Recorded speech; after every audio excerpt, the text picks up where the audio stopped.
Oke, Dr. Vegapunk. Luar biasa menarik memang dan misterius orang satu ini, manusia yang dianggap kelewat jenius dalam kisah dunia One Piece sendiri. Identitasnya pria atau wanita masih jadi perdebatan besar nih. Bahkan orang lain bisa aja mengakui sebagai Vegapunk sebelum Oda itu benar-benar memberikan pernyataan resmi jika itulah Vegapunk yang asli. Yang menarik dari Vegapunk, dia ini mampu membuat sesuatu yang menakjubkan, pasifista, serapim, atau bahkan tiruan buah iblis. Bayangkan seberapa jauh dan luasnya pikiran manusia yang satu ini. Apakah benar dia juga menjadikan pohon Adam sebagai salah satu referensi terbesarnya, dan dia mengetahui kebohongan dan pesan-pesan tersembunyi dari abad kekosongan melalui hikayat Poneglyph? Lalu di pihak manakah nih dia sekarang bekerja sebenarnya? Angkatan Laut, pemerintahan dunia, atau bahkan Sword Organization? Oke, kita break down lebih dalam manusia seribu wajah ini yang misterius, Dr. Vegapunk.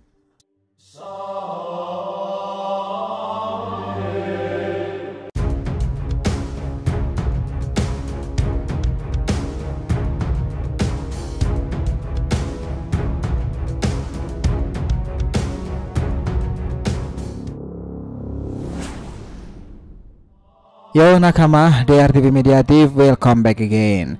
Nah, kali ini kita akan membahas lebih jauh nih tentang Dr. Vegapunk serta referensi-referensi besarnya dalam membuat mahakarya sampai sejauh ini seperti Serapim dan juga buah iblis sendiri.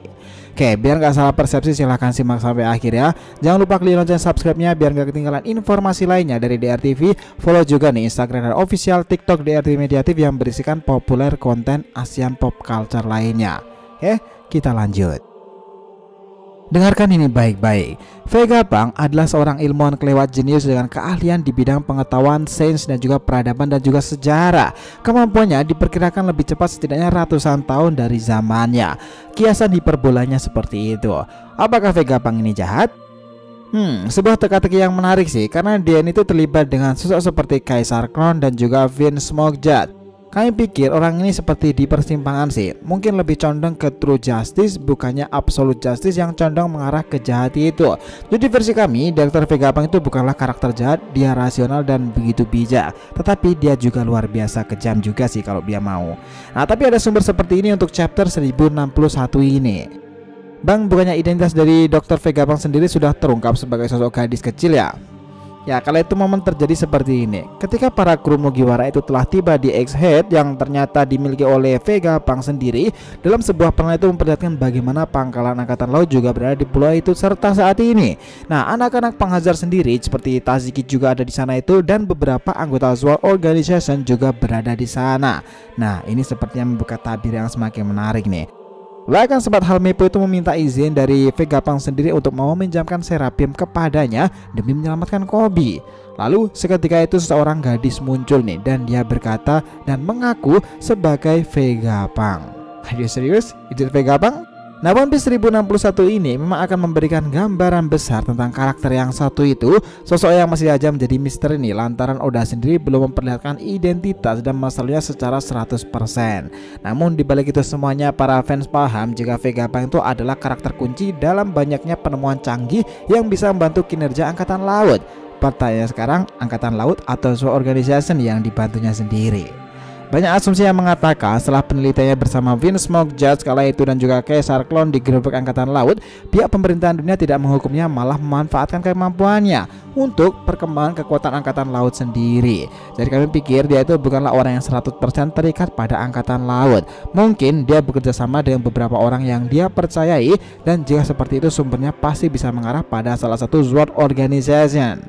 Dan sekarang ini dengan bermunculannya pengganti pasifista yang baru sekarang, yakni yang disebut Serapim, itu sangat jelas sekali nih bahwa apa yang dibuat oleh Vegapunk ini begitu menguntungkan pihak Angkatan Laut. Serapim sendiri adalah hasil eksperimen dalam pembuatan dari referensi ras Lunarian dengan penggabungan sisi bukai era lama, tetapi bertindak layaknya pasifista dengan kemampuan yang terus diperbaharui. Dan hasilnya kemarin Kurohige sendiri tuh mengalaminya tuh begitu kesusahan melawan mereka. Ada yang seperti Hancock, ada yang pula seperti Mihawk. Luar biasa memang kemampuan Serapim yang satu ini, dan kami pikir nih inilah senjata pamungkas yang bisa Angkatan Laut gunakan dalam menghadapi para bajak laut, bahkan sekaliber Yonko. Nah, jika kalian ingat pula nih, Oda Sensei dahulu tuh juga pernah mengatakan informasi penting seperti ini tentang Vegapunk.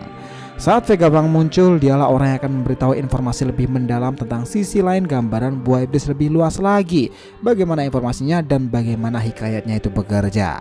Dan ya, semua omongan itu serta serasa sangat relate nih dengan Vegapunk itu sendiri.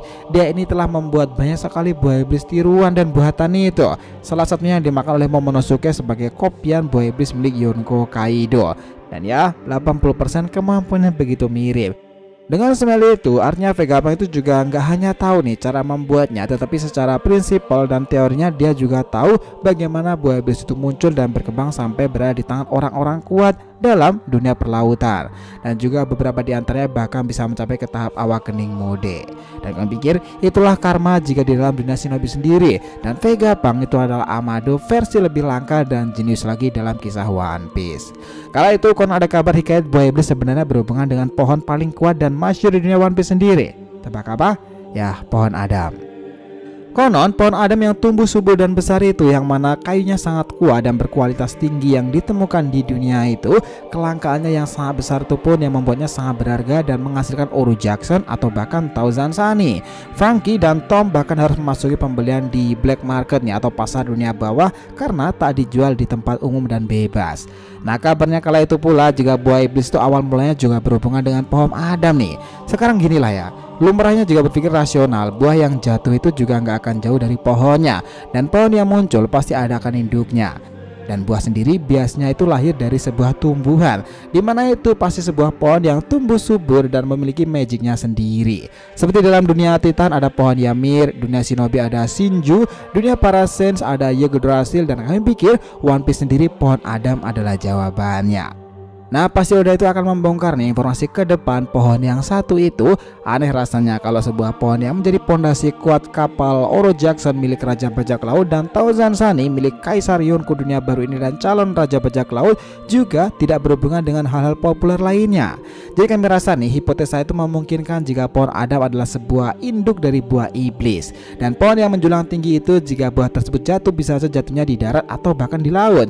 Jadi beberapa orang bisa menemukannya di tempat yang berbeda-beda.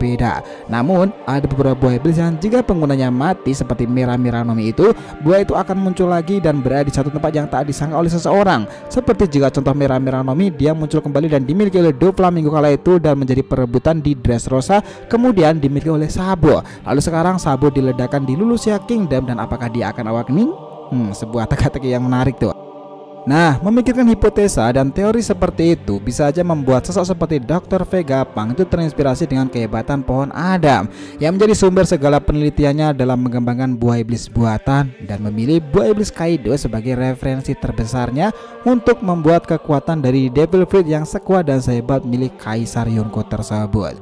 Jika para kru Mugiwara bisa saja bertemu dan kenal lebih dekat dengan Dr. Vegapunk, tentu informasi dan kebenaran yang menarik itu akan segera terungkap. Tahu kenapa? Ya, jika Vegapunk sendiri tahu nih tentang bagaimana buah iblis itu bekerja, mestinya dia juga tahu dong bagaimana awakening itu tadi bekerja pula. Luffy sendiri juga saat ini telah membangkitkan awakening dari buah iblisnya Hito-Hito Nomi yang selama 25 tahun disangka Gomu-Gomu, ternyata itu berisi jiwa seorang kesatria masa lalu. Prajurit terkuat yang bergerak penuh cahaya itu Nika namanya. Nah, terus membahas dengan Vegapunk sendiri bisa menjelajahi lebih jauh seberapa potensial dan misteriusnya kebenaran yang belum diungkap tentang buah iblis itu sendiri, bisa jadi nih tergambarkan dengan jelas pula setelah Dr. Vegapunk memberitahukannya. Dan itu adalah sesuatu yang bisa saja terjadi jika berurusan dengan Dr. Vegapunk. Sungguh karakter yang luar biasa, tak kalah misteriusnya nih dengan Hito-Hito Nomi yang telah Oda sembunyikan identitas aslinya selama kurang lebih 25 tahun pula. So, gimana menurut kalian dengan informasi sejauh ini? Apakah kalian berpikiran pula Vegapunk itu seorang wanita, pria, atau seorang mengubah dirinya menjadi cyborg seperti lainnya Franky itu? Bagaimana pula nih dia itu bisa bergabung dengan salah satu kelompok besar seperti bagian pemerintahan dunia, serta dia berhubungan dengan Sword Organization? Mana yang paling benar nih kira-kira? Apakah udah akan memberikan art panjang tentang saga of Vegapunk sendiri? That's really interesting saga I think. Gimana menurut kalian?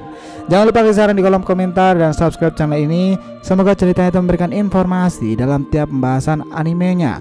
Thank you telah menonton dari TV and will be come back.